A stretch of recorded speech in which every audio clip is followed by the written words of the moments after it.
And a long-awaited drainage project also got the nod of approval from city leaders this week. City Council awarded $2.3 million to design the Volla Creek Drainage Improvement Project. In recent years, that watershed has experienced frequent flooding during heavy rain. Flooding occurred at the creek in May 2015 and 2016, June 2018, and September 2018.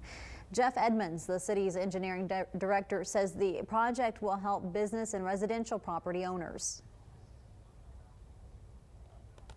Helps with the flood insurance rate map, which is exactly what it is.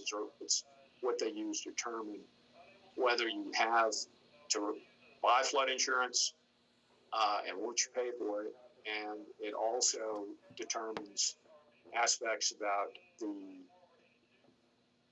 new construction and what you have to build the finished floor to.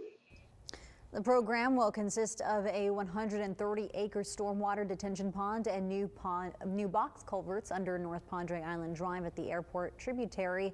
The project should be completed within 2 years.